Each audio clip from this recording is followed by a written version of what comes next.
بسم الله الرحمن الرحيم. الحمد لله رب العالمين والعاقبة للمتقين والصلاة والسلام على رسوله خير خلقه محمد وعلى آله وصحبه أجمعين. أما بعد، فأعوذ بالله من الشيطان الرجيم. بسم الله الرحمن الرحيم. إن الله اشترى من المؤمنين أنفسهم وأموالهم بأن لهم الجنة، وقال تعالى: يوم ترى المؤمنين المؤمنات يسعى نورهم بين أيديهم وبأيمانهم بشراكم اليوم جنات تجري من تحت الأنهار خالدين فيها ذلك هو الفوز العظيم. وعن أبي مالك الحارث بن الأشعري رضي الله عنه قال: قال رسول الله صلى الله عليه وسلم: الطهور شطر الإيمان، والحمد لله تملأ الميزان، وسبحان الله والحمد لله تملأان أو تملأ ما بين السماء والأرض، والصلاة نور، والصدقة برهان، والصبر ضياء، والقرآن حجة لك أو عليك، كل الناس يغدو فبائع نفسه فمعتقها أو موبقها. رواه مسلم. وقال رسول الله صلى الله عليه وسلم: إن أمتي يدعون يوم القيامة غرا محجلين من آثار الوضوء، فمن استطاع منكم أن يطيل غرته فليفعل. رواه البخاري. صدق الله العظيم وبلغنا رسوله النبي الكريم، ونحن على ذلك لمن الشاهدين والشاكرين والحمد لله رب العالمین۔ اللہ کے فضل و کرم سے آج امام نووی رحمہ اللہ کی 40 حدیثوں کے انتخاب پر مشتمل کتاب الاربعون النووی کی 23ویں حدیث پر گفتگو کی جا رہی ہے۔ اس حدیث کو امام مسلم رحمۃ اللہ علیہ نے اپنی صحیح مسلم میں حضرت ابو مالک الحارث بن الاشعری رضی اللہ تعالیٰ عنہ سے روایت کیا ہے۔ یہ کہتے ہیں کہ رسول اللہ صلی اللہ علیہ وسلم نے ارشاد فرمایا کہ پاکیزگی نصف ایمان ہے، اور الحمدللہ کہنا یہ میزان کو یا پلڑے کو بھر دیتا ہے، اور سبحان اللہ والحمدللہ کہنا یہ دونوں بھی بھر دیتے ہیں یا بھر دیتے ہیں اس ساری جگہ کو جو آسمان و زمین کے درمیان ہے، اور نماز یہ روشنی ہے، اور صدقہ یہ بہت بڑی دلیل ہے، اور صبر کرنا یہ روشنی ہے، اور قرآن یہ تمہارے لیے حجت ہے، یا تمہارے حق میں گواہ ہے، یا تمہارے خلاف حجت اور گواہ ہے۔ ہر آدمی نکلتا ہے یا صبح کے وقت چلتا ہے، پس لوگ ایسے ہیں جو اپنے آپ کو بیچتے ہیں، پس کچھ لوگ ایسے ہوتے ہیں جو آزاد کر لیتے ہیں، اور کچھ لوگ ایسے ہوتے ہیں جو اپنے آپ کو ہلاک کر لیتے ہیں۔ اس حدیث کے اندر اللہ کے رسول صلی اللہ علیہ وسلم نے بہت سارے دین کے اہم پہلوؤں کے بارے میں مثال دے دے کر سمجھانے کی کوشش کی ہے۔ اللہ کے رسول صلی اللہ علیہ وسلم نے مختلف احادیث کے اندر بعض اوقات کسی دین کے حکم کو کسی مثال سے سمجھانے کی کوشش کی ہے، کسی چیز سے تشبیہ دینے کی کوشش کی ہے، اور یہ آپ علیہ الصلوۃ والسلام کی جو تشبیہات ہیں یہ ہمیں مختلف معاملات کے بارے میں پائی جاتی ہیں۔ آپ جانتے ہیں کہ آپ علیہ السلام نے اسلام کو بھی ایک خیمے سے تشبیہ دی ہے، ایک عمارت سے تشبیہ دی، اور کہا کہ یہ جو اسلام ہے، اس اسلام کا خیمہ 5 چیزوں پر کھڑا ہے، 5 ستونوں پر کھڑا ہے۔ اسی طرح رسول اللہ صلی اللہ علیہ وسلم نے اسلام کی جو چوٹی ہے اور اسلام کی جو بلندی ہے اسے جہاد قرار دیا، اور مختلف مواقع پر، اور اسی طرح آپ علیہ الصلوۃ والسلام نے بعض اوقات جو برائی ہے اس برائی کو تشبیہ دی ہے کسی چیز کے ساتھ، اور اچھائی کو تشبیہ دی ہے کسی کے ساتھ۔ مثلا مشہور حدیث ہے جس میں آپ علیہ السلام نے فرمایا کہ وہ آدمی جو اللہ کی اطاعت میں لگا ہوتا ہے، اور وہ آدمی جو اللہ کی اطاعت کے کاموں میں اور اس مجلسوں میں رہتا ہے جو اللہ کی اطاعت کرنے والی ہوتی ہیں، اس کی مثال حامل و مسک کی ہے، اور وہ آدمی جو اللہ کی نافرمانی میں لگا رہتا ہے یا ایسے لوگوں کے ساتھ اٹھتا بیٹھتا ہے جو اللہ کی نافرمانی کرتے ہیں، ان کی مثال نافخ و کیر کی ہے۔ حامل و مسک کا مطلب ہے خوشبو کو رکھنے والا، مشک کی خوشبو کو رکھنے والا، اور آپ جانتے ہیں کہ مشک خوشبوؤں کے اندر بہت نمایاں مقام رکھتی ہے، بہت ہی مہنگی ہوتی ہے، بہت ہی نفیس ہوتی ہے۔ ہمارے ہاں آج کل جو مشک کے نام پر خوشبوئیں ملتی ہیں، اس میں شاید بہت ہی چھوٹا سا حصہ مشک کا ڈالا جاتا ہے، لیکن اس کے باوجود ہم جب ایسی کوئی خوشبو استعمال کرتے ہیں جس میں مشک کا بہت چھوٹا سا جز بھی ہو تو ہمیں احساس ہوتا ہے کہ یہ بہت تیز اور بڑی فرحت والی خوشبو ہے۔ تو اللہ کے رسول صلی اللہ علیہ وسلم نے فرمایا کہ نیک صحبت کے اندر رہنے والا حامل المسک کی طرح ہوتا ہے، اور اس حامل المسک خوشبو رکھنے والا جس کے پاس خوشبو موجود ہو یا جو خوشبو کا کاروبار کرتا ہو،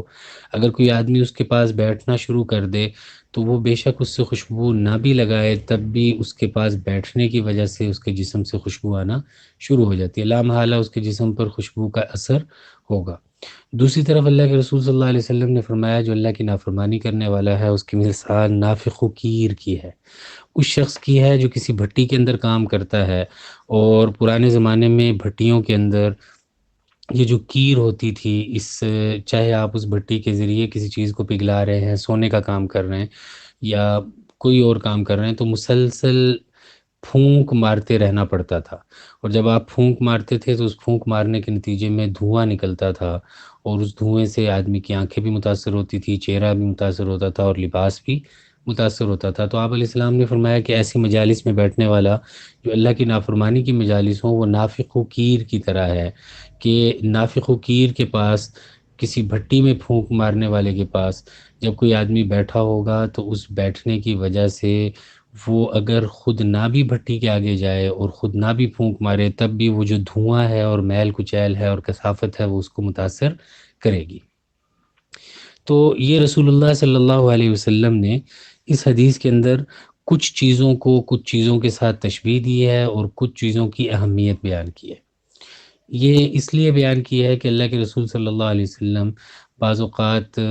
صحابہ کو اور ایمان والوں کو یہ متوجہ کرنا چاہتے ہیں کہ یہ جو تم مشقت کر رہے ہو، اس مشقت کی وجہ سے یہ مت سمجھنا کہ یہ مشقت کبھی ظاہر نہیں ہوگی، یقیناً ایک وقت ایسا آئے گا جب یہ مشقت ظاہر ہوگی، اور جب یہ مشقت ظاہر ہوگی تو یہ اس صورت میں ظاہر ہوگی، اور یہ تمہارے کام اس صورت میں آئے گی۔ سب سے پہلے اللہ کے رسول صلی اللہ علیہ وسلم نے پاکیزگی کی بات کی۔ آپ علیہ السلام نے فرمایا الطہور شطر الایمان، کہ یہ جو پاکیزگی ہے یہ نصف ایمان ہے۔ آپ علیہ والسلام نے یہاں پر پاکیزگی کا لفظ استعمال کیا ہے، ہمارے ہاں عام طور پر اس کا ترجمہ بہت ہی غلط کیا جاتا ہے، اور یہ کہا جاتا ہے کہ الطہور شطر الایمان، صفائی نصف ایمان ہے، حالانکہ طہور طہارت سے ہے، اور طہارت کا معنی پاکیزگی ہوتا ہے۔ صفائی کے لیے عربی زبان کے اندر نظافت کا لفظ آتا ہے، اور طہارت کے اندر اور نظافت کے اندر بہت واضح فرق ہے۔ یہ ضروری نہیں ہے کہ ہر صاف چیز پاک بھی ہو۔ خدا نخواستہ اگر کہیں پر کوئی حرام چیز پڑی ہوئی ہو لیکن وہ دیکھنے میں بہت زیادہ صاف ہو، خدا نخواستہ کہیں پر شراب پڑی ہوئی ہے اور اس کی بوتل کو اگر آپ دیکھیں تو وہ نہایت خوبصورت، نہایت صاف ہے، اور اس ڈبے کو دیکھیں تو وہ نہایت صاف ہے، تو وہ دیکھنے میں نظیف تو بہت ہے، لیکن ہم جانتے ہیں کہ شراب جو ہے وہ نجس العین ہے، وہ ناپاک ہے، اس کو پینا بھی حرام ہے، اس کو جسم پر لگانا بھی حرام ہے، اگر وہ جسم پر لگ جائے تو جسم ناپاک ہو جاتا ہے، اس کا ایک قطرہ بھی حرام ہے، ایک قطرے سے زیادہ بھی حرام ہے اور ناپاک ہے۔ تو ہمارے ہاں یہ غلط فہمی ہوتی ہے کہ ہم اکثر یہ کہتے رہتے ہیں کہ صفائی نصف ایمان ہے، صفائی نصف ایمان ہے، حالانکہ صفائی نصف ایمان نہیں ہے بلکہ پاکیزگی نصف ایمان ہے۔ بہت ساری چیزیں ہم صبح شام دیکھتے ہیں کہ وہ بہت صاف ہوتی ہیں، لیکن یہ یقینی نہیں ہوتا کہ وہ پاک بھی ہوں، اس لیے کہ ممکن ہے کہ وہ صاف تو بہت ہیں لیکن وہ جس چیز سے بنی ہوئی ہے وہ چیز حرام کی ہو، اس کے اجزاء کے اندر کوئی ایسی چیز استعمال ہو گئی ہو جو حرام ہو۔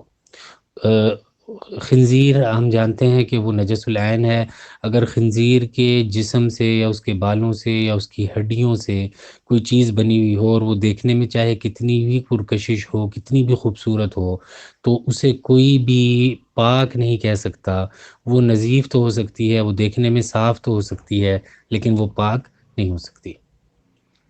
اور یہ جو پاکیزگی کا تصور ہے یہ نظافت سے بہت زیادہ بلند ہے، یعنی نظافت پاکیزگی کا ایک جزو ہے، لیکن پاکیزگی نظافت سے زیادہ بلند ہے، اور اس کے اندر نظافت کے علاوہ بھی بہت ساری چیزیں آ جاتی ہیں۔ تو پتہ چلا کہ یہ جو پاکیزگی ہے یہ نصف ایمان ہے۔ اگر آپ اس پاکیزگی کے مفہوم میں غور کرنا شروع کر دیں اور ان احادیث کے تناظر میں غور کریں جو اب تک آپ دیکھ چکے ہیں، تو آپ کو اندازہ ہوگا کہ یہ پاکیزگی بہت ہی گہرا معنی رکھتی ہے۔ اگر آپ کو وہ حدیث یاد ہو جس کے اندر رسول اللہ صلی اللہ علیہ وسلم نے اس مسافر کی بات کی جو مسلسل اللہ کی جناب میں دعا کر رہا ہے اور یا ربی کہہ رہا ہے، اور اس کے جسم کے اندر حرام ہے، اس کے جسم کے اوپر حرام ہے، اس کی غذا حرام کی ہے، تو اللہ کے رسول صلی اللہ علیہ وسلم نے کہ اس کی دعا قبول نہیں ہوگی،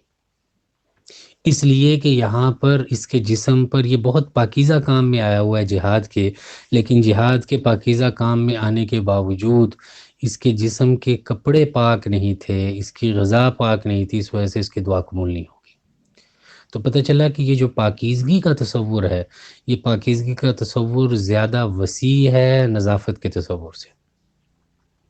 یہ زیادہ شامل ہے نظافت کے تصور سے، اس کے اندر بہت ساری چیزیں آ جاتی ہیں۔ اگر ہم انسانی جسم کی بات کریں تو انسانی جسم کو پاک رکھنا یہ شریعت کا تقاضا ہے کہ آپ جب ناپاک ہوں تو اس ناپاکی کے بعد آپ کو حدث اصغر لاحق ہوا ہے یا آپ کو حدث اکبر لاحق ہوا، آپ کو ایسی ناپاکی لاحق ہوئی ہے جو وضو سے زائل ہو سکتی ہے تو وضو کیا جائے، اور اگر ایسی ناپاکی زائل ہو گئی ہے جو غسل سے زائل ہوتی ہے تو غسل کیا جائے۔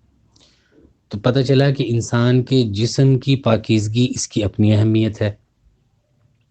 اور حلال کی پاکیزگی ہم جانتے ہیں شریعت نے اس کو بہت زیادہ اس کا حکم دیا ہے۔ شریعت نے کہا ہے یا ایھا الرسل کلوا من الطیبات واعملوا صالحا، اور اللہ جل شانہ نے مومنین کو بھی یہی حکم دیا ہے کہ تم پاکیزہ چیزیں کھاؤ، یا ایھا الذین آمنوا کلوا من طیبات ما رزقناکم۔ پتہ چلا کہ پاکیزگی کا تعلق انسان کے کھانے پینے کے ساتھ بھی ہے،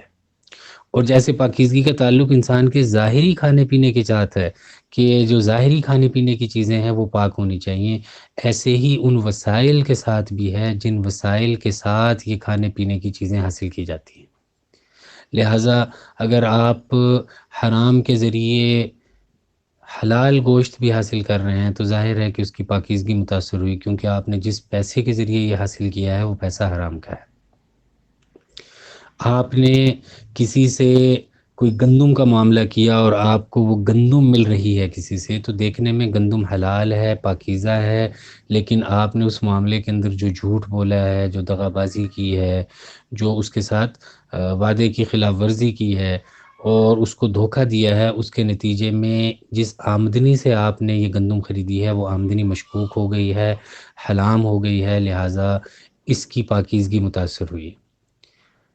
تو میں نے عرض کیا کہ پاکیزگی کا ایک تعلق ہمارے جسم کے ساتھ ہے، ہمارے جسم کے ہر وقت پاک رہنے کے ساتھ ہے، جسم کے ظاہری اعضاء کے پاک رہنے کے ساتھ ہے، اور پاکیزگی کا تعلق ہماری غذا کے ساتھ بھی ہے، دونوں اعتبار سے، کھانے کے اعتبار سے بھی اور کمانے کے اعتبار سے بھی۔ اور اسی طرح اس پاکیزگی کا تعلق ہماری زبان کے ساتھ بھی ہے، ہمارے ہاتھ کے ساتھ بھی ہے، ہماری نگاہوں کے ساتھ بھی ہے، ہماری سوچ کے ساتھ بھی ہے، ہمارے دل کے ساتھ بھی ہے، ہمارے پاؤں کے ساتھ بھی ہے۔ گویا ہم جو اعمال کر رہے ہیں ان اعمال کے ساتھ بھی پاکیزگی کا تعلق ہے۔ آپ کسی سے گفتگو کر رہے ہیں اور گفتگو آپ کی حیا پر مشتمل ہے تو آپ پاکیزہ گفتگو کر رہے ہیں، آپ کی گفتگو کے اندر جھوٹ نہیں آ رہا، دھوکہ نہیں آ رہا، غیبت نہیں آ رہی، الزام تراشی نہیں آ رہی، کسی مسلمان کی عزت نفس کو مجروح کرنے کا پہلو نہیں آ رہا، تو آپ کی گفتگو پاکیزہ ہے۔ آپ اپنی نگاہوں سے ان چیزوں کو دیکھتے ہیں جن کو اللہ جل شانہ نے دیکھنے کی اجازت دی ہے، اور ان چیزوں کو دیکھنے سے بچتے ہیں جن کو دیکھنے سے اللہ نے منع فرمایا ہے، تو آپ کی نگاہیں پاکیزہ ہو رہی ہیں۔ آپ اپنے کانوں سے وہ سنتے ہیں جس کا سننا اللہ کو پسند ہے، اور ان چیزوں کے سننے سے بچتے ہیں جن کا سننا اللہ کو پسند نہیں ہے، تو آپ کے کان پاکیزہ ہو رہے ہیں۔ آپ کے ذہن کے اندر خیر کے خیالات آتے ہیں، لوگوں کے ساتھ اچھائی کے خیالات آتے ہیں، لوگوں کے ساتھ خیر خواہی کرنے کے خیالات آتے ہیں، لوگوں کے ساتھ نیکی کرنے کے خیالات آتے ہیں، اور آپ اپنے دماغ کو، اپنے خیالات کو بری چیزوں سے بچاتے ہیں، برے خیالات سے بچاتے ہیں، لوگوں کے ساتھ برا کرنے کی سوچ سے بچاتے ہیں، تو آپ کے خیالات پاکیزہ ہو رہے ہیں۔ آپ اپنے ہاتھوں سے وہ کام کرتے ہیں جو اللہ کو پسند ہے، تو آپ کے ہاتھ پاکیزگی میں استعمال ہو رہے ہیں۔ آپ اپنے پاؤں سے ان جگہوں کی طرف چل کر جاتے ہیں جن کی طرف جانا اللہ کو پسند ہے، تو آپ کے پاؤں پاکیزہ ہو رہے ہیں۔ تو آپ خود اندازہ لگائیے، ان ساری چیزوں پر جب آپ غور کرتے ہیں تو پتہ چلتا ہے کہ یہ پاکیزگی بالکل نصف ایمان ہو سکتی ہے۔ اس لیے کہ ایمان کے حصول کے لیے جن چیزوں کا استعمال کرنا ضروری ہے، یا جو چیزیں ایمان کے حصول میں معاون ہو سکتی ہیں، اگر کوئی چیز ان تک پہنچانے والی ہو تو ظاہر ہے کہ وہ بھی بہت اہم ہوتی ہے۔ آپ جانتے ہیں کہ نماز کے ذریعے ایمان بہتر ہوتا ہے، تو پاکیزگی کے بغیر آپ نماز نہیں پڑھ سکے، تو پتہ چلا کہ پاکیزگی ایمان کے حصول کے لیے بہت بڑا جز ہے۔ آپ جانتے ہیں کہ روزہ اللہ کے قرب کا اور اللہ کی معرفت کے حصول کا بہت بڑا ذریعہ ہے، اور ایمان کی تکمیل کا بہت بڑا ذریعہ ہے، لیکن اگر اس روزے کو آپ حرام مال کے ذریعے رکھ رہے ہیں، یا اس روزے کے اندر آپ حلال چیزوں کو چھوڑ کر حرام چیزوں کی طرف جا رہے ہیں، اللہ کی نافرمانی، غیبت، جھوٹ، غصہ، دھوکہ، اس طرف جا رہے ہیں، تو آپ اس روزے کے فوائد اور ثمرات حاصل کرنے میں ناکام ہو رہے ہیں۔ حج ایک بہت بڑی عبادت ہے۔ اللہ کے رسول صلی اللہ علیہ وسلم نے فرمایا کہ حج کرنے والے کے سارے گناہ معاف کر دیے جاتے ہیں، مالی معاملات کے اعتبار، مالی معاملات کے علاوہ باقی سارے معاملات اس کے معاف کر دیے جاتے ہیں، یا بڑے بڑے گناہ اس کے معاف کر دیے جاتے ہیں۔ لیکن اس کے باوجود اگر خدا نخواستہ وہ حج حرام کے پیسوں سے کیا جا رہا ہے، وہ پاکیزہ مال سے نہیں کیا جا رہا، تو ظاہر ہے کہ اتنی بڑی ایمان کی تکمیل کی نعمت دینے والی جو چیز ہے وہ متاثر ہو جائے گی۔ تو اللہ کے رسول صلی اللہ علیہ وسلم کا یہ 3 الفاظ فرما دینا، الطور شطر الایمان، یہ دیکھنے میں تو 3 الفاظ ہیں، لیکن ان کی معنویت پر جب آپ غور کرتے ہیں تو پتہ چلتا ہے کہ ہماری زندگی کے جتنے بھی بڑے چھوٹے معاملات ہیں، ان کے اندر اگر پاکیزگی ہو تو ان معاملات کا فائدہ ہوتا ہے، اور اگر ان کے اندر پاکیزگی نہ ہو تو پھر معاملات کا فائدہ نہیں ہوتا۔ آپس کے تعلقات ہیں، آپس میں ہمیں ایک دوسرے کے ساتھ رابطہ رکھنا پڑتا ہے، تعلقات رکھنا پڑتے ہیں۔ اس زندگی کے اندر ہمیں ہر موقع پر کبھی ہم کچھ لے رہے ہوتے ہیں، کبھی کچھ دے رہے ہوتے ہیں، کبھی ہمیں کسی چیز کی ضرورت ہوتی ہے، کبھی کسی کو ہمارے سے کسی چیز کی ضرورت ہوتی ہے۔ تو یہ جو تعلقات ہیں زندگی بھر کے، ان تعلقات کے اندر اگر پاکیزگی نہ ہو تو اس کے نتیجے میں یہ تعلقات بھی متاثر ہوتے ہیں، اور ظاہر ہے کہ تعلقات یا معاشرت یا معاملات دین کے احکامات میں سے ایک بہت بڑا حصہ ہے۔ ہمیں عائلی تعلقات رکھنے ہیں، ازدواجی تعلقات رکھنے ہیں، خاندان کے اعتبار سے تعلقات رکھنے ہیں، استاد اور شاگرد، خریدنے والا اور بیچنے والا، ملازم اور مالک، اور اس کے علاوہ مزدور اور مزدوری پر لگانے والا، اس طرح کے سارے تعلقات ہمیں رکھنے ہیں۔ اگر ان تعلقات کے اندر ہم پاکیزگی کا خیال نہیں رکھیں گے تو ظاہر ہے کہ یہ سارے تعلقات متاثر ہوں گے، اور ظاہر ہے کہ ہر تعلق کی پاکیزگی کی نوعیت مختلف ہے۔ ایک آدمی ہے جو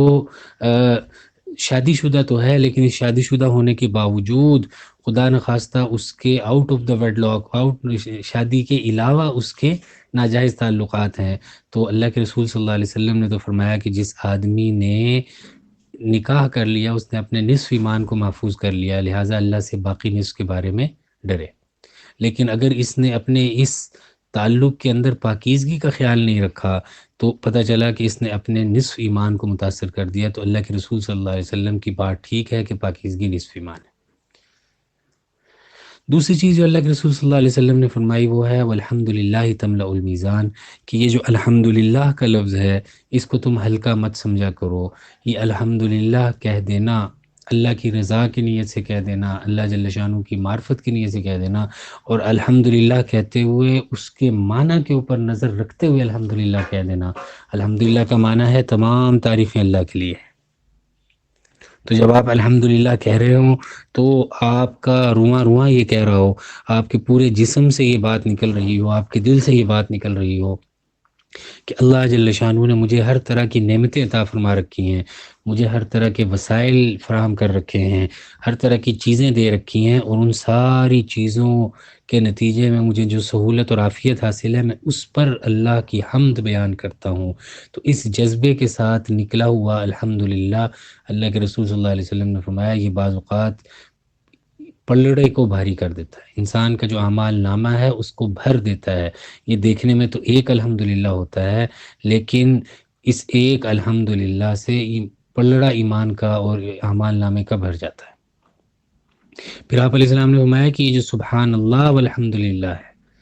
یعنی اللہ کی تسبیح بیان کرنا اور اللہ کی حمد بیان کرنا، آپ نے فرمایا یہ تملآن، یہ دونوں بھر دیتے ہیں، یا آپ نے فرمایا کہ یہ آسمان و زمین کی ساری فضا کے درمیان جتنی جگہ ہے اس کو بھر دیتے ہیں۔ آسمان و زمین کے درمیان جتنا خلا ہے اس خلا کو یہ نیکیوں سے بھر دیتے ہیں۔ یہ حدیث اگر آپ اس میں غور کریں تو اس کے اندر رسول اللہ صلی اللہ علیہ وسلم نیکی کرنے والے کو یہ احساس دلا رہے ہیں کہ تمہاری نیکی کی صورت مثالیہ یہ ہے۔ اس کو محدثین نے اور اس کو جو لوگ حدیث پر گفتگو کرنے والے ہیں انہوں نے اس کو صورت مثالیہ سے تعبیر کیا ہے کہ آپ علیہ الصلاۃ والسلام جو اعمال ہیں ان اعمال کی صورت ذکر کر رہے ہیں کہ یہ جو تم عمل کرتے ہو اس کے نتیجے میں یہ بنتا ہے، اور یہ عمل کرتے ہو تو اس کے نتیجے میں یہ بنتا ہے، تاکہ ایمان اور عمل صالح کرنے والا شخص جو ہے اس کو پتہ ہو کہ اگر میں یہ عمل کر رہا ہوں تو اس کے نتیجے میں مجھے فلاں چیز حاصل ہو رہی ہے۔ اگر وہ تصور کرنا چاہے تو سبحان اللہ اور الحمدللہ کا پڑھنے کے بعد یہ تصور کر سکتا ہے کہ میرے اس سبحان اللہ اور الحمدللہ سے آسمان و زمین کے درمیان جو جگہ ہے یہ نیکیوں سے بھر رہی ہے۔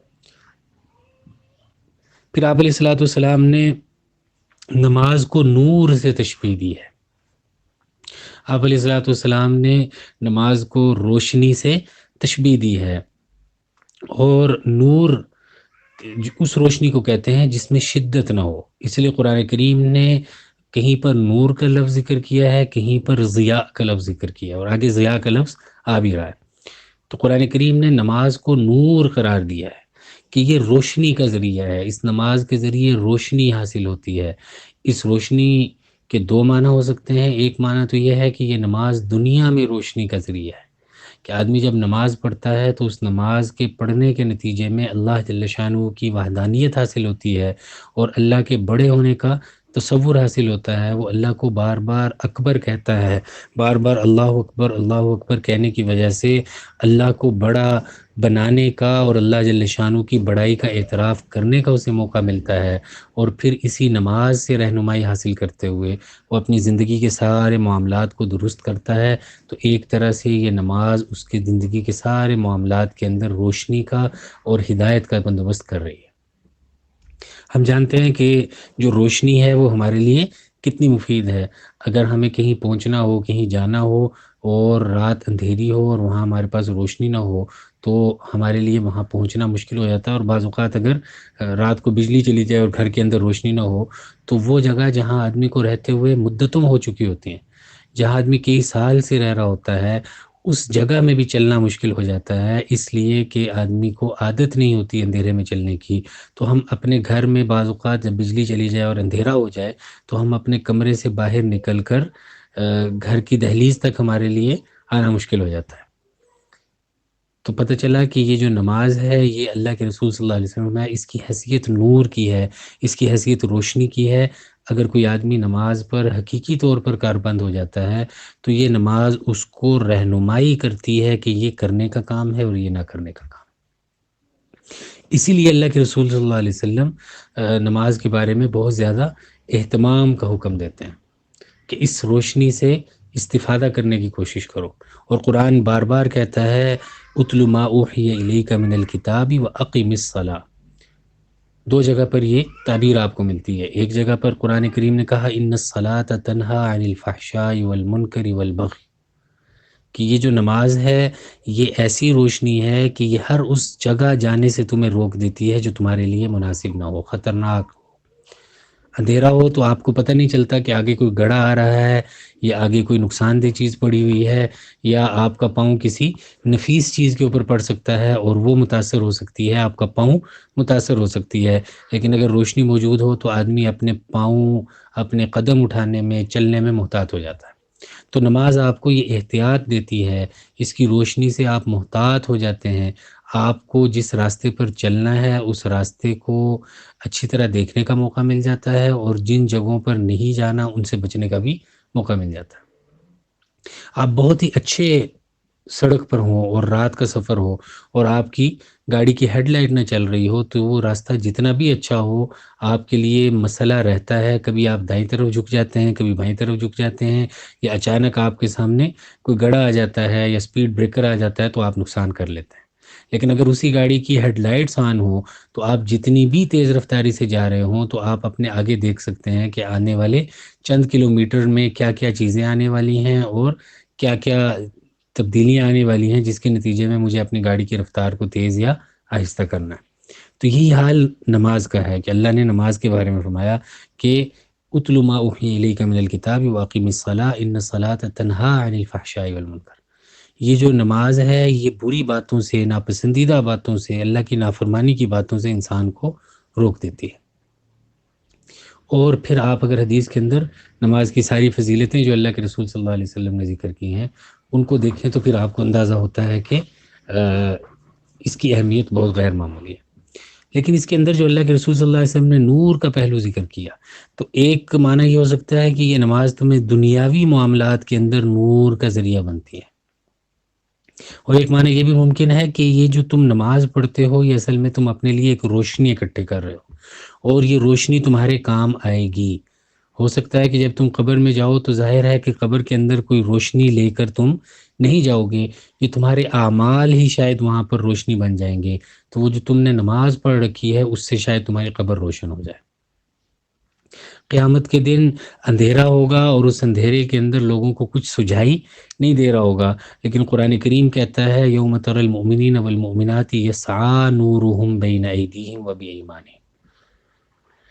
کچھ مومن مرد اور مومن عورت ایسے ہوں گے کہ ان کا نور ان کے آگے بھی دوڑ رہا ہوگا، ان کے دائیں بائیں بھی دوڑ رہا ہوگا، وہ جس طرف سے گزریں گے وہاں نور ہی نور نظر آئے گا۔ تو قرآن کریم نے قیامت کے دن بھی نور کا ذکر کیا ہے اور یہاں پر بھی نور کا ذکر کیا ہے، تو پتہ چلا کہ شاید یہ جو نماز آپ پڑھ رہے ہیں یہ دنیا میں جیسے آپ کی رہنمائی کر رہی تھی، اس کی برکت سے دنیا میں جیسے آپ ٹھیک ٹھیک چل رہے تھے، آپ دنیا میں کسی نقصان میں مبتلا نہیں ہو رہے تھے، ایسے ہی یہ نماز قیامت کے دن نور کی شکل میں ظاہر ہوگی اور آپ کے ارد گرد کا سارا ماحول روشن ہو جائے گا، آپ کے لیے چلنے میں کوئی دشواری نہیں ہوگی۔ یہی وجہ ہے کہ بہت سارے منافقین کے بارے میں قرآن نے سورہ حدید میں ذکر کیا ہے کہ بعض منافق مرد اور منافق عورتیں مسلمانوں کو کہیں گی، ان نور والے لوگوں کو کہیں گی انظرونا نقتبس من نورکم، ذرا ہماری طرف دیکھ لو، تم اگر ہماری طرف دیکھ لو تو ہم تمہارے نور سے کچھ اقتباس کر لیں، کچھ لے لیں۔ اگر آپ کے ہاتھ میں ٹارچ ہو اور آپ ایک سمت میں اس کو جلائے ہوئے ہوں اور اچانک آپ کو کوئی کہے کہ ذرا میری طرف کر دینا تاکہ میں تھوڑی سی روشنی حاصل کر لوں، تو اگر آپ اس کی طرف تھوڑی دیر کریں تو اس کی طرف روشنی ہو جاتی ہے۔ تو یہی معاملہ منافقین کا ہوگا کہ وہ یہ سمجھیں گے کہ شاید یہ جو روشنی ہے یہ ان کو یہاں مل رہی ہے کہیں سے، اس روشنی کا منبع، اس روشنی کا مرکز یہاں پر ہے، تو وہ ان سے کہیں گے کہ ذرا ہماری طرف بھی دیکھو تاکہ ہمیں بھی روشنی مل جائے۔ تو اس وقت اللہ جل شانہ نے فرمایا، قرآن یہ کہتا ہے کہ یہ ان کو کہیں گے کہ یہ روشنی یہاں سے نہیں آ رہی، تمہیں لگ یہ رہا ہے کہ یہ روشنی یہاں سے نکل رہی ہے، لیکن اس روشنی کا بندوبست ہم نے کہیں اور کیا تھا، اس بندوبست کے نتیجے میں یہ روشنی نکل رہی ہے۔ میں اور آپ جانتے ہیں صبح شام دیکھتے ہیں کہ ہمارا یہ جو بلب جل رہا ہوتا ہے، یہ بلب اس بٹن سے نہیں جل رہا ہوتا جس سے ہم جلا رہے ہوتے ہیں، یہ بلب اس بلب کے اندر سے روشنی نہیں نکل رہی ہوتی، بلکہ اس سے نکلنے والی روشنی میں جو بجلی استعمال ہو رہی ہے وہ بجلی کہیں اور بن رہی ہے، اور وہاں سے یہ بجلی منتقل ہوتے ہوئے اس بلب تک آ رہی ہے۔ تو ایسے ہی قرآن کہتا ہے کہ ہم ان سے کہیں گے قیل ارجعوا وراءکم فالتمسوا نورا، ان سے کہا جائے گا کہ جاؤ، واپس جاؤ اور جا کر وہاں نور تلاش کرو۔ تم وہاں اگر نور تلاش کرتے اور وہاں نور جمع کرتے رہتے نماز کی شکل میں اور اسے اللہ کی خدمت میں بھیجتے رہتے، تو آج تمہیں وہ نور جو تم نے وہاں جمع کر رکھا تھا وہ یہاں مل جاتا۔ یہی وجہ ہے کہ اللہ کے رسول صلی اللہ علیہ وسلم نے وضو کے بارے میں بھی فرمایا کہ یہ وضو بھی نور کا ذریعہ ہے، یہ وضو بھی روشنی کا ذریعہ ہے۔ آپ صلی اللہ علیہ وسلم نے فرمایا کہ قیامت کے دن بہت زیادہ ایک بہت افراد کی تعداد بہت زیادہ ہوگی اور بہت کثرت سے لوگ نظر آ رہے ہوں گے۔ تو صحابہ نے پوچھا اللہ کے رسول آپ ہمیں کیسے پہچانیں گے؟ تو آپ نے فرمایا کہ تمہیں پہچاننا تو کوئی مسئلہ ہی نہیں ہوگا، ان امتی یدعون یوم القیامت غرا محجلین من آثار الوضوء، کہ میری امت قیامت کے دن غر محجل بن کر آئے گی وضو کے آثار کی وجہ سے۔ قیامت کے دن میری امت جب آئے گی تو وضو کرنے کی وجہ سے جہاں جہاں وضو کا پانی لگا ہوا ہوگا، اس وضو کے پانی کے لگے ہونے کی وجہ سے میری امت کے جسم سے روشنی پھوٹ رہی ہوگی، میری امت کا جسم خوب روشن ہو رہا ہوگا۔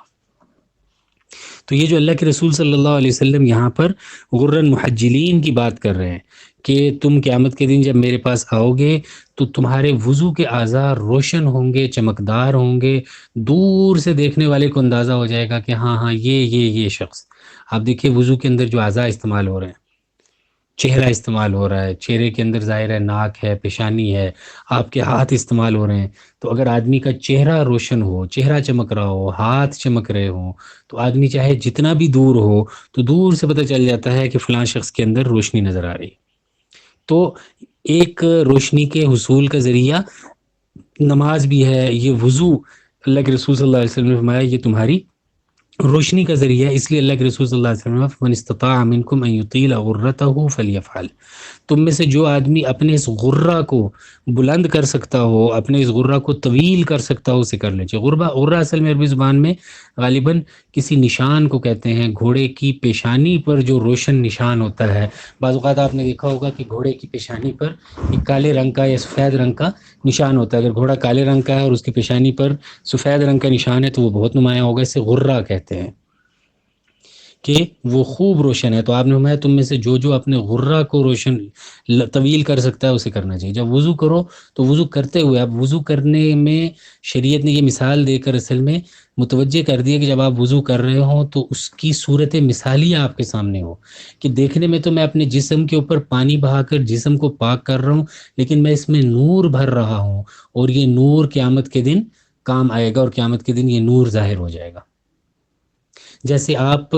یو پی ایس کے ساتھ جب بیٹری کو اٹیچ کر دیتے ہیں تو آپ کو کچھ بھی ہوتا نظر نہیں آ رہا ہوتا، آپ کو یہ لگتا ہے کہ کچھ بھی نہیں ہو رہا، لیکن عملاً کیا ہو رہا ہے کہ وہ ساری بجلی، اس بجلی سے وہ یو پی ایس چارج ہو رہا ہے، اور جب بجلی چلی جاتی ہے تو اس بجلی چلی جانے کے بعد جب یو پی ایس کام کرنا شروع ہوتا ہے تو آپ کو پتہ چلتا ہے اچھا یہ اتنی دیر سے جو اس کے اندر بجلی اکٹھی ہو رہی تھی وہ بجلی باہر نکل کر روشنی کی صورت میں، پنکھے کے چلنے کی صورت میں، چیزوں کے چلنے کی صورت میں ظاہر ہونا شروع ہو گئی۔ تو ایسے ہی یہ جو نماز ہے یہ اصل میں نور ہے جو آپ اس دنیا کے اندر بھر رہے ہیں، اور یہ نور قیامت کے دن نظر آئے گا۔ اس لیے نماز کے ساتھ اللہ کے رسول صلی اللہ علیہ وسلم نے نور کا لفظ ذکر کیا، اور پھر حدیثوں کے اندر بھی نور کا لفظ ذکر کیا، اور قرآن کریم بھی نور کا لفظ ذکر کر رہا ہے کہ قیامت کے اندر بھی اور باقی معاملات کے اندر بھی۔ اور اسی وجہ سے ایک ترمذی اور ابو داؤد کی ایک روایت ہے جو اسی معنی کے اندر ہے، اور یہ بھی صورت مثالیہ سے تعلق رکھتی ہے۔ آپ علیہ السلام نے حضرت عبداللہ ابن اوس حضرت بریدہ رضی اللہ عنہ سے نقل کرتے ہیں، وہ کہتے ہیں کہ رسول اللہ صلی اللہ علیہ وسلم نے فرمایا بشر المشائین فی الظلم الی المساجد بالنور التام یوم القیامہ، کہ جو لوگ اندھیروں میں مسجد کے اندر جانے کے عادی ہیں، وہ لوگ جو اندھیروں میں جاتے ہیں، اور آپ جانتے ہیں کہ اندھیروں میں جانے کا کیا مطلب ہے، خاص طور پر دو وقت، مغرب کے وقت پھر کچھ اندھیرا نہیں ہوتا، روشنی ہوتی ہے، اس لیے کہ مغرب سورج غروب ہوتے ساتھ ہی اس کا وقت شروع ہو جاتا ہے، تو سورج غروب ہونے کے بعد بھی کچھ نہ کچھ اجالا رہتا ہے، لیکن فجر کے وقت روشنی نہیں ہوتی اتنی، ابھی سورج نکلا نہیں ہوتا، تو اس کی وجہ سے کچھ اندھیرا ہوتا ہے، اور عشاء کے وقت آپ جانتے ہیں کہ بھرپور اندھیرا ہو چکا ہوتا ہے۔ تو اللہ کے رسول صلی اللہ علیہ وسلم نے فرمایا ان لوگوں کو بشارت دے دو جو اندھیروں میں، فی الظلم فرمایا آپ صلی اللہ علیہ وسلم نے، ظلمہ نہیں فرمایا، اس لیے کہ وہ دیکھنے میں ایک اندھیرا ہوتا ہے لیکن ایسے لگتا ہے جیسے اندھیروں کا بسیرا ہوا ہے۔ تو آپ نے فرمایا کہ وہ لوگ جو مشاء ہیں، دوبارہ مشاء کا لفظ آ رہا ہے، آپ یہاں پر یہ بھی فرما سکتے تھے بشیر الماشین، چلنے والا، لیکن آپ نے میں نہیں، مشائین، وہ لوگ جو مسلسل چل چل کر جاتے ہیں، جو اہتمام کے ساتھ فجر اور عشاء کی نماز کے اندر چل کر مسجد کی طرف جاتے ہیں اور بار بار جاتے ہیں، ان کا معمول بن جاتا ہے ان اندھیروں کے اندر چل کر مسجد کی طرف جانے کا۔ آپ نے فرمایا کہ ان ظلم کے اندر، اندھیروں کے اندر مساجد کی طرف جانے والوں کو بشارت دے دو بن نور التام یوم القیامہ، مکمل نوروں کی بشارت دے دو قیامت کے۔ دیکھیے اگر آپ اس حدیث میں غور کریں تو اس کے اندر بھی اعمال، جزاء الاعمال کے اندر اللہ کے رسول صلی اللہ علیہ وسلم کی حدیث میں یہ پہلو بھی آپ کو ملتا ہے۔ اگر آپ غور کریں حدیث میں تو آپ کو یہ چیزیں بہت واضح طور پر ملنا شروع ہو جائیں گی کہ ایک جگہ کی مشقت دوسری جگہ کی راحت کا ذریعہ بنتی ہے، اور اس مشقت کا جو درجہ ہوتا ہے راحت بھی اس درجے کی ہوتی ہے۔ اگر ایک جگہ پر مشقت جو ہے وہ اندھیرے کی صورت میں ہے اور اندھیرا بھی بھرپور ہے، تو دوسری جگہ اس مشقت کا جو صلہ ملتا ہے وہ بھرپور روشنی کی صورت میں ملتا ہے۔ تو ایک آدمی جو ظلم کر رہا ہے، اللہ کے رسول صلی اللہ علیہ وسلم ہے الظلم ظلمات یوم القیامہ، کہ ظلم جو ہے یہ قیامت کے دن اندھیروں کی صورت میں ہوگا۔ تو جو آدمی ظلم کر رہا ہوتا ہے اصل میں دنیا میں، وہ دن کے اندر اندھیرا مچائے ہوئے ہوتا ہے، یعنی وہ ایسا کر رہا ہوتا ہے کہ دیکھنے والوں کو نظر آ رہا ہوتا ہے کہ یہ کام ٹھیک نہیں ہے، لیکن کوئی اس کے خلاف بول نہیں سکتا۔ تو اللہ کے رسول صلی اللہ علیہ وسلم ہے کہ ایک ظلم جو دنیا کا ہوگا یہ قیامت کے دن اندھیروں کی صورت میں ہوگا۔ لیکن دوسری طرف اللہ کے رسول صلی اللہ علیہ وسلم فرما رہے ہیں کہ جو آدمی دنیا کے اندھیروں میں بہت کثرت سے چل چل کر جائے گا، اور آپ دیکھتے ہیں کہ اندھیرے تام ہوتے ہیں، مکمل اندھیرا ہوتا ہے عشاء کے وقت، بھرپور اندھیرا ہوتا ہے، تو آپ علیہ السلام نے فرمایا کہ اس اندھیروں میں بھرپور اندھیروں میں چل چل کے جانے والوں کو قیامت کے دن اللہ کی طرف سے یہ اجر ملے گا، یہ فضیلت حاصل ہوگی کہ بھرپور روشنی ملے گی۔ اس لیے کہ جس اندھیرے میں یہ گئے تھے وہ صرف اندھیرا نہیں تھا، بھرپور اندھیرا تھا، تو ان کو اگر صرف روشنی دے دی جائے تو شاید ان کے اعمال کے برابر ان کو بدلہ نہیں دیا جا رہا، بلکہ چونکہ یہ بھرپور اندھیروں کے اندر گئے تھے تو ان بھرپور اندھیروں کے اندر جانے کی وجہ سے قیامت کے دن ان کو جو روشنی ملنی چاہیے وہ بھرپور ملنی چاہیے۔ تو اللہ کے رسول صلی اللہ علیہ وسلم نے یہاں پر نماز کو روشنی سے تعبیر کیا ہے۔ تو پتہ چلا کہ اگر آدمی نماز پڑھتے ہوئے، نماز کی تیاری کرتے ہوئے، وضو کرتے ہوئے یہ سوچنا شروع کر دے کہ یہ اصل میں نور اکٹھا کر رہا ہوں، اور میں یہ نماز پڑھنے نہیں جا رہا، یہ نور اکٹھا کرنے کے لیے جا رہا ہوں، اور یہ نور مجھے قبر میں کام آئے گا، حشر کے میدان میں کام آئے گا اس کی، اور یہ نور ایسا ہے جو میری زندگی کے اندر بھی رہنمائی کرتا ہے، میرے عملی معاملات کو درست کرتا ہے، تو آدمی کی نماز کے اندر رغبت بڑھ جائے گی۔ پھر آپ نے فرمایا وَالصَّدَقَةُ بُرْهَانٌ، کہ یہ جو صدقہ ہے یہ دلیل ہے، یہ بہت مضبوط دلیل ہے، بہت مضبوط قوت ہے۔ اس لیے کہ جب آدمی صدقہ کرتا ہے تو پیسے خرچ کرتا ہے، اور جب پیسے خرچ کرتا ہے تو ان پیسوں کے خرچ کرنے کے آثار ہیں، وہ آدمی کہیں پر پیسے خرچ کرے گا، کسی جگہ پر خرچ کرے گا، کسی شخص پر خرچ کرے گا، کسی غریب کے کام آئے گا، تو قیامت کے دن یہ خرچ کیا ہوا مال یہ خود بول بول کر کہے گا کہ آپ نے فلاں جگہ پر ہمیں خرچ کیا تھا۔ وہ اللہ کے دربار میں حاضر ہو کر کہے گا کہ یا اللہ اس نے فلاں موقع پر مجھے خرچ کیا، فلاں موقع پر خرچ کیا۔ تو اللہ کے رسول صلی اللہ علیہ وسلم نے یہاں صدقے کو برہان سے، قوت سے اور طاقت سے تشبیہ دی ہے، اور دلیل سے تشبیہ دی ہے۔ تو آدمی کو بعض مواقع پر دلیل کی ضرورت پڑتی ہے، قوت کی ضرورت پڑتی ہے، تو اللہ کے رسول صلی اللہ علیہ وسلم نے فرمایا کہ اپنے آپ کو مضبوط کرو صدقے کے ذریعے، جب تم صدقہ کرتے ہو تو تم اپنی قوت کے اندر اضافہ کر لیتے ہو۔ وَالصَّبْرُ ضِيَاءٌ، اللہ کے رسول صلی اللہ علیہ وسلم نے فرمایا کہ صبر جو ہے یہ ضیاء ہے۔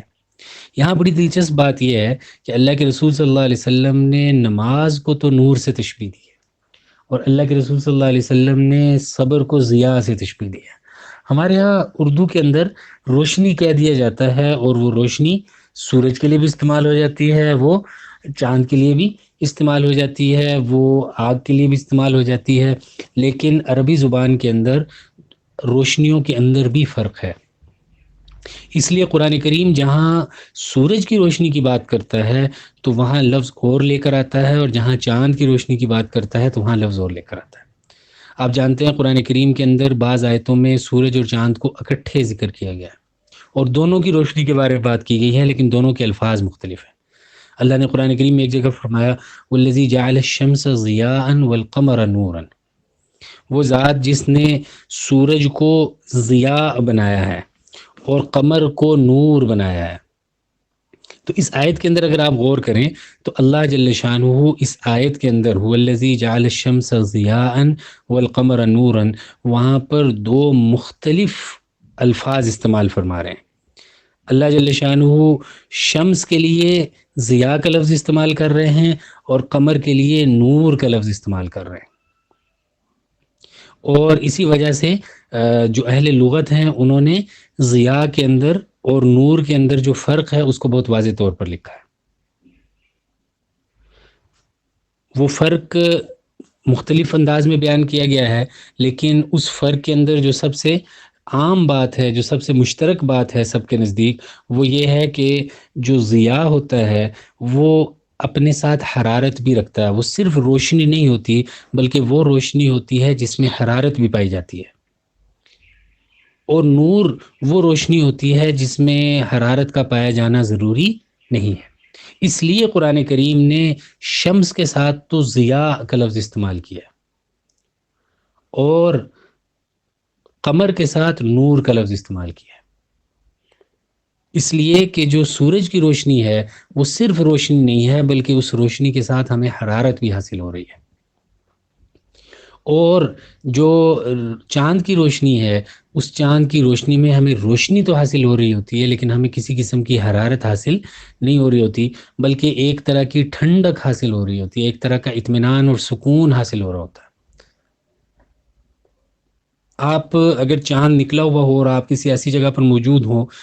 جہاں چاند بھرپور طریقے سے نظر آ رہا ہو اور 14ویں رات کا چاند ہو، تو اگر آپ اس چاند کو دیکھنا شروع کریں تو اس کو دیکھنے میں بھی ایک خاص قسم کی مٹھاس کا اور ایک خاص قسم کے اطمینان اور سکون کا احساس ہوتا ہے آدمی کو. آپ چاند کو جب چاہیں دیکھ لیں، پہلی تاریخ کے چاند کو بھی آپ دیکھنا چاہیں تب بھی آپ دیکھ سکتے ہیں، آپ 14ویں رات کے چاند کو دیکھنا چاہیں تب بھی آپ دیکھ سکتے ہیں. لیکن اگر سورج نکلا ہوا ہو اور پوری آب و تاب کے ساتھ نکلا ہوا ہو تو چند سیکنڈ بھی سورج کی طرف دیکھنا ممکن نہیں ہوتا. اس کی حرارت کی وجہ سے اس میں روشنی تو ہوتی ہے لیکن اس کی حرارت اتنی ہوتی ہے اور وہ روشنی اتنی زیادہ ہوتی ہے کہ آپ کی آنکھیں چندھیا جاتی ہیں. لیکن آپ چاند کو جتنا چاہیں دیکھ لیں. دلچسپ بات اس حدیث کے اندر یہ ہے کہ اللہ کے رسول صلی اللہ علیہ وسلم نے سورج کو، صبر کو ضیاء کے ساتھ تشبیہ دی ہے، روشنی کے ساتھ تشبیہ دی ہے. اور اس کی وجہ یہ ہے کہ صبر کے اندر ایک چیز اضافی طور پر پائی جاتی ہے کہ آپ ایک چیز کو ناپسند بھی کر رہے ہیں اور ناپسند کرنے کے باوجود آپ اس چیز پر ڈٹ کر کھڑے ہیں. میں نے عرض کیا تھا پہلے بھی کہ صبر کی تعریف ہی یہ کی گئی ہے حبس النفس علی ما یکرہ، کہ انسان کا اپنے آپ کو اس چیز پر روک کر رکھنا جس چیز پر روک کر رکھنا اسے پسند نہ ہو. ہو سکتا ہے کہ کسی آدمی کی نماز نور بھی بن چکی ہو اور ضیاء بھی بن چکی ہو. وہ نماز کے لیے جاتا ہے اور نماز کے لیے جانا نور بن رہا ہے، لیکن اس نماز کے لیے جانے کے دوران اسے جس صبر کا مظاہرہ کرنا پڑتا ہے، جس ہمت کا مظاہرہ کرنا پڑتا ہے، جس محنت کا مظاہرہ کرنا پڑتا ہے، اس محنت کی وجہ سے، اس صبر کی وجہ سے اس کی نماز نور بھی بن رہی ہے، ضیاء بھی بن رہی ہے. تو اللہ کے رسول صلی اللہ علیہ وسلم نے صبر کے لیے ایک اضافی معنی استعمال کیا اور وہ ضیاء کا تھا، اس لیے کہ صبر کے اندر ہی، اس کے معنی کے اندر ہی شدت پائی جاتی ہے. آپ اپنی مرضی کی چیز پر صبر نہیں کر رہے ہوتے. آپ بازار میں گئے اور آپ کا جی چاہا کہ آپ کوئی بہت اچھا خوبصورت کپڑا خریدیں اور آپ اس کپڑے کی دکان میں گئے، آپ کے پاس پیسے بھی تھے، آپ نے وہ کپڑا خرید لیا اور کپڑا خرید کر آپ نے وہ پہننا شروع کر دیا اور آپ لوگوں کو یہ کہہ رہے ہیں کہ مجھے تو صبر آ گیا ہے، جب سے میں نے یہ کپڑا خریدا ہے مجھے صبر آ گیا ہے. تو کوئی آدمی بھی آپ سے یہ نہیں کہے گا کہ بھائی یہ صبر کا مقام ہے. لوگ آپ سے کہیں گے کہ آپ جو کپڑا خریدنا چاہتے تھے آپ نے وہ کپڑا خرید لیا، آپ کو شکر کرنا چاہیے، یہ صبر کا نہیں، یہ شکر کا مقام ہے. لیکن آپ کسی جگہ پر گئے اور جا کر آپ نے وہ کپڑا خریدنے کی نیت کی اور کپڑا خریدتے ہوئے آپ کو یہ خیال آیا کہ ان دنوں میں کتنے ہی لوگ ہیں جن کے پاس کپڑے نہیں ہیں اور میرے پاس کپڑے ضرورت سے زائد پڑے ہوئے ہیں، اگر میں یہ کپڑا نہ خریدوں تو مجھے اس کی ضرورت نہیں ہے، میرا کام اس کے بغیر بھی چل سکتا ہے، اور آپ نے اس کپڑے کو نہیں خریدا، تو اب آپ اس مشقت کا اندازہ لگائیے جس کا آپ کو سامنا کرنا پڑ رہا ہے، اور مسلسل سامنا کرنا پڑ رہا ہے۔ آپ کو جب یاد آئے گا کہ آپ وہ کپڑا خریدنے گئے تھے اور آپ کے پاس پیسے بھی موجود تھے اور آپ نے نہیں خریدا، تو آپ صبر کر رہے ہیں، آپ حبس النفس علی ما یکرہ پر عمل کر رہے ہیں، اور پھر اگلے 2 مہینے 3 مہینے آپ کے پاس پیسے بھی موجود رہے اور آپ وہ کپڑا بھی دیکھتے رہے، اس کے باوجود آپ اسے نہیں خرید رہے، تو اب آپ صبر کر رہے ہیں، اور آپ اندازہ لگا سکتے ہیں کہ اس میں کتنی مشقت ہے۔ آپ کے ارد گرد بہت سارے لوگ وہ کپڑا پہن رہے ہیں، آپ کے جاننے والے، آپ کے دوست احباب، اور آپ کو یہ پتہ ہے کہ میں یہ جب چاہوں کپڑا خرید سکتا ہوں، پھر بھی آپ نہیں خرید رہے، تو یہ آپ کا صبر اپنے عروج پر ہے، اور اس صبر کے اندر وہ جو شدت ہے اور وہ جو سختی ہے وہ آپ محسوس کر سکتے ہیں۔ اس لیے شریعت نے کہا کہ یہ جو صبر ہے، یہ صبر صرف روشن نہیں ہوگا، یہ روشنی ایسی زبردست ہوگی، اس روشنی میں ایسی حرارت ہوگی کہ دور دور تک نظر آئے گی۔ چاند روشن تو ہوتا ہے، لیکن چاند کی روشنی ایسی نہیں ہوتی کہ جب چاند نکلا ہوا ہو تو ساری چیزیں ایسے ہی نظر آئیں جیسے دن کو نظر آتی ہیں۔ چاند جتنا بھی روشن ہو جائے، 14ویں رات کا بھی چاند ہو جائے، وہ دن کی روشنی کے مقابلہ نہیں کر سکتا۔ تو اللہ کے رسول صلی اللہ علیہ وسلم نے فرمایا کہ یہ نماز بہت اہم ہے، لیکن اس نماز کے ساتھ ساتھ یہ جو صبر ہے اس کی بھی بہت اہمیت ہے۔ اور آپ دلچسپ بات قرآن کریم کے اندر یہ دیکھنے کو ملتی ہے کہ اللہ نے ان دونوں چیزوں کو اکٹھے ذکر کیا ہے۔ وَاسْتَعِینُوا بِالصَّبْرِ وَالصَّلَاةِ، تم مدد حاصل کیا کرو صبر کے ساتھ اور نماز کے ساتھ۔ تو پتہ چلا کہ صبر اور نماز یہ دونوں بالکل ساتھ ساتھ ہیں، یہ دونوں ایک دوسرے کے کام آتے ہیں۔ ہو سکتا ہے کہ صبر کی برکت سے نماز کی نعمت حاصل ہوتی ہو، اور نماز کی نعمت سے صبر کی عادت پڑتی ہو۔ تو قرآن کریم نے بھی صبر اور صلاۃ، صبر اور نماز کو اکٹھے ذکر کیا۔ سورج اور چاند اکٹھے ہی ذکر ہوتے ہیں، شمس والقمر بحسبان، قرآن کریم نے اکثر جگہ پر سورج اور چاند کو اکٹھے ذکر کیا۔ للشمس ينبغي لها ان تدرك القمر وللليل سابق النهار، ایک جگہ پر اللہ نے فرمایا والشمس تجری لمستقر لها، اور ساتھ ہی تھوڑے سے آگے جا کر فرمایا والقمر قدرناه منازل۔ تو دنیا کی زندگی کے اندر جیسے سورج اور چاند اکٹھے چل رہے ہوتے ہیں، دونوں کی اپنی اہمیت ہے، دونوں کی اپنی افادیت ہے۔ اگر صرف دھوپ نکلنا شروع ہو جائے تو اس دھوپ کے نکلنے میں یقیناً بہت سارے فائدے ہوں گے، لیکن ظاہر ہے کہ چاند کی روشنی سے جو فوائد حاصل ہو رہے ہیں، اور میں آپ جانتے ہیں کہ یہ جو سمندروں کے اندر مد و جزر ہے، سمندر کے پانی کبھی بڑھتے ہیں کبھی کم ہوتے ہیں، کبھی لہریں آتی ہیں کبھی تھم جاتی ہیں، یہ سارا آج کی جدید سائنس کہتی ہے کہ اس کا تعلق چاند کے ساتھ ہے۔ بہت سارے لوگوں کا یہ تحقیق ہے کہ چاند کی وجہ سے بہت سارے پھلوں کے اندر مٹھاس پیدا ہوتی ہے، اور سورج سے غلہ اور اجناس اور پھل پکتے ہیں۔ تو شریعت یہ کہنا چاہتی ہے کہ یہ جو نماز ہے یہ بڑی اہم ہے، لیکن اگر نماز کو تم نے لازم پکڑا ہوا ہے لیکن صبر نہیں کر رہے، تو تمہیں روشنی تو حاصل ہو رہی ہے مٹھاس والی، لیکن جو گرم روشنی ہے وہ تمہیں حاصل نہیں ہو رہی۔ یا تم صبر تو بہت کرتے ہو، بڑے صبر کرنے والے آدمی ہو، ہر موقع پر صبر کرتے ہو، لیکن نماز کے اعتبار سے کمزور ہو، تو تم روشنی حاصل کر رہے ہو حرارت والی، لیکن جو مٹھاس والی روشنی ہے، نرم روشنی ہے، وہ حاصل نہیں کر رہے۔ تو رسول اللہ صلی اللہ علیہ وسلم نے صبر کو روشنی سے، سورج کی روشنی سے تعبیر کیا، اس لیے کہ جب صبر ہو رہا ہوتا ہے تو نظر آ رہا ہوتا ہے، آپ کا چہرہ سرخ ہے، آپ شدید غصے میں ہیں، آپ جو چاہیں کہہ دیں، جو چاہیں کر لیں۔ اب جب غصہ ہوتا ہے تو آپ نے محسوس کیا حرارت نکل رہی ہوتی ہے کہ نہیں نکل رہی ہوتی؟ تو اس غصے کے اندر جو آپ کے جسم سے حرارت نکل رہی تھی، اس حرارت کو آپ نے کنٹرول کر لیا۔ تو قرآن کریم نے، اللہ کے رسول صلی اللہ علیہ وسلم نے فرمایا کہ جو تم نے اپنے جسم سے نکلنے والی حرارت کو قابو کیا تھا، اس کے نتیجے میں جو روشنی بنے گی وہ حرارت والی ہوگی۔ آپ کا جی چاہ رہا تھا کوئی اللہ کی نافرمانی کرنے کو، اور پورا جسم اس نافرمانی پر آمادہ ہوا تھا، اور آپ کا پورا جسم یوں لگتا تھا کہ یہ چاہتا ہے کہ آپ اس نافرمانی کے کام کر لیں۔ آپ نے اس پورے جسم کی حرارت کو اور اس پورے جسم کے اس تقاضے کو روک لیا، دبا دیا، ٹھنڈا کر دیا۔ تو اس کا لازمی نتیجہ اللہ جل شانہ کی طرف سے جو انصاف کرنے والے ہیں یہ ہونا چاہیے کہ اس کے نتیجے میں آپ کو جو روشنی عطا کی جائے، اس روشنی کے اندر ایمان کی حرارت ہو۔ آپ نے شیطان کی حرارت کے تقاضے کو دبایا تو آپ کو رحمان نے ایسی روشنی عطا فرمائی جس کے اندر ایمان کی حرارت تھی۔ اور اگلی چیز جو رسول اللہ صلی اللہ علیہ وسلم نے فرمائی وہ یہ ہے، القرآن حجت لک او علیک۔ دیکھو یہ جو قرآن ہے یہ تمہارے حق میں بھی جا سکتا ہے، یہ تمہارے خلاف بھی جا سکتا ہے۔ یا تو یہ قرآن تمہارے حق میں بولے گا، یہ قرآن تمہارے کام آئے گا، یہ قرآن تمہارے لیے روشنی کا سبب ہوگا، قرآن تمہارے لیے شفاعت کا سبب ہوگا، یا یہی قرآن تمہارے خلاف جائے گا۔ اگر تم اس قرآن کے تقاضوں پر عمل کرتے رہے، اس میں جو کرنے کے کام ہیں وہ کرتے رہے، جو منع کرنے کے کام ہیں ان سے بچتے رہے، تو یہ قرآن تمہارے لیے حجہ بن جائے گا، اور لیکن یہ حجہ لام کے ساتھ ہوگا۔ آپ جانتے ہیں کہ عربی زبان میں لام فائدے کے لیے آتا ہے اور اعلیٰ ضرر کے لیے آتا ہے۔ تو علیک قرآن تمہارے خلاف جائے گا، القرآن حجت لک قرآن تمہارے حق میں جائے گا۔ اور اللہ کے رسول صلی اللہ علیہ وسلم نے بہت وضاحت کے ساتھ اس قرآن کے بارے میں ذکر کر دیا۔ اللہ کے رسول صلی اللہ علیہ وسلم نے بہت ساری صورتوں کے بارے میں فرمایا۔ آپ نے فرمایا اقرأوا القرآن فإنہ یأتی یوم القیامۃ شفیعا لأصحابہ،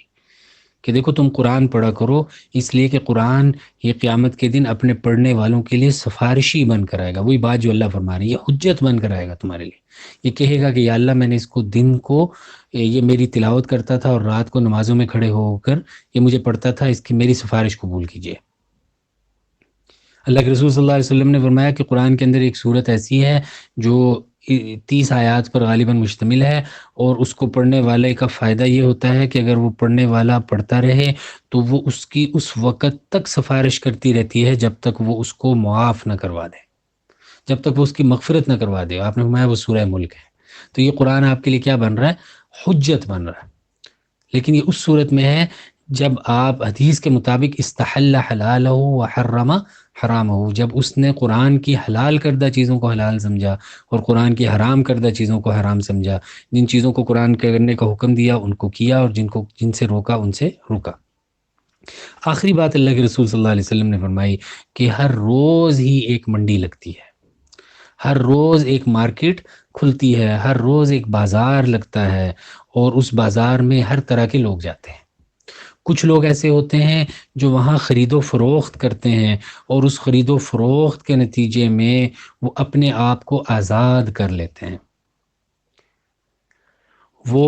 اس منڈی کے اندر جاتے ہیں اور وہ اللہ کی منڈی ہے، اس کے اندر نماز ہوتی ہے، روزہ ہوتا ہے، حج ہوتا ہے، زکوٰۃ ہوتا ہے، نیکیاں ہوتی ہیں، عبادتیں ہوتی ہیں، قرآن کریم کی تلاوت ہوتی ہے، استغفار ہوتا ہے، ذکر اذکار ہوتا ہے۔ وہ اس منڈی میں جاتے ہیں اور وہ خرید و فروخت کرتے ہیں، اور اس خرید و فروخت کے نتیجے میں وہ اتنا نفع حاصل کرتے ہیں کہ وہ اپنے آپ کو جہنم کی آگ سے بچا لیتے ہیں۔ قرآن کریم نے یہ ساری حدیث ہی بہت دلچسپ ہے، اس کے اندر تشبیہات آپ کو بہت مل رہی ہیں۔ قرآن کریم نے بھی اس خرید و فروخت کا ذکر کیا ہے۔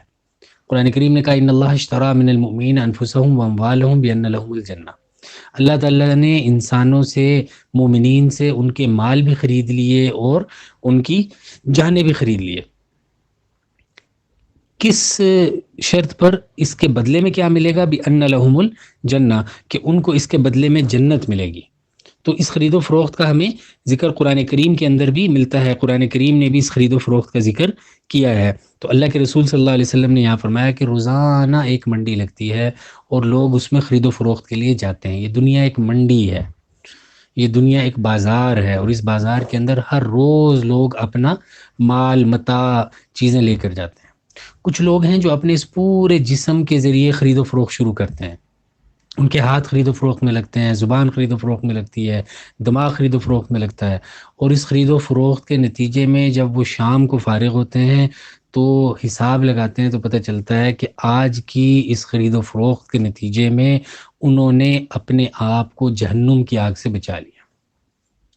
ان کے سارے اعمال جہنم کی آگ سے بچانے والے تھے۔ اور آپ نے فرمایا دوسرا آدمی وہ ہوتا ہے جو اپنا بہت سارا مال لے کر جاتا ہے اور اسے خرچ کرتا رہتا ہے، اور غیر ضروری چیزیں خریدنے پہ خرچ کرتا رہتا ہے، غیر ضروری کاموں پہ خرچ کرتا رہتا ہے، جس کے نتیجے میں اس کی ساری کمائی اور جمع پونجی ضائع ہو جاتی ہے اور وہ ہلاکت میں پڑ جاتا ہے۔ آپ نے مثال سے سمجھایا کہ ہر انسان کے اندر اپنی ذات کے اعتبار سے خیر خریدنے کی صلاحیت بھی ہے اور شر خریدنے کی صلاحیت بھی ہے۔ جب آپ خیر خریدتے چلے جاتے ہیں تو آخر کار آپ کو پتہ چلتا ہے کہ آپ نے اتنی خیر خرید لی ہے یا اپنے آپ کو آپ نے خیر کے کام میں اتنا بیچا ہے کہ اس خیر کے کام میں اپنے آپ کو بیچنے کے نتیجے میں آپ کو جنت حاصل ہو گئی۔ اور دوسری طرف کوئی آدمی شر خریدنے جاتا ہے اور اتنی شر خریدتا ہے یا اپنے آپ کو شر کے کاموں میں اتنا بیچتا ہے، اتنا مصروف کر لیتا ہے، اتنا لگا لیتا ہے کہ اس کے نتیجے میں وہ اپنی ہلاکت تک پہنچ جاتا ہے۔ تو اس حدیث کے اندر اللہ کے رسول صلی اللہ علیہ وسلم نے زندگی کے بہت ہی اہم معاملات ان کی طرف اشارہ کیا، پاکیزگی کی اہمیت سے شروع کیا اور پھر زبانی ذکر کی اہمیت کی بات کی، پھر عملی کاموں کی، نماز کی بات کی جو کہ بدنی عبادت ہے، اور پھر صدقے کی بات کی جو کہ اس کی مالی عبادت ہے، اور پھر صبر کی بات کی جو کہ اہم ترین چیز ہے، اور قرآن کا ذکر کیا، اور پھر انسان کی اہمیت کو بتایا کہ ہر انسان اپنی ذات کے اعتبار سے جہنم خرید سکتا ہے یا جنت خرید سکتا ہے، تو انسان کو چاہیے کہ وہ چیز خریدے جو اس کے فائدے میں ہو۔ اللہ جل شانہ ان باتوں پر عمل کرنے کی توفیق عطا فرمائے۔ وآخر دعوانا الحمدللہ رب العالمین۔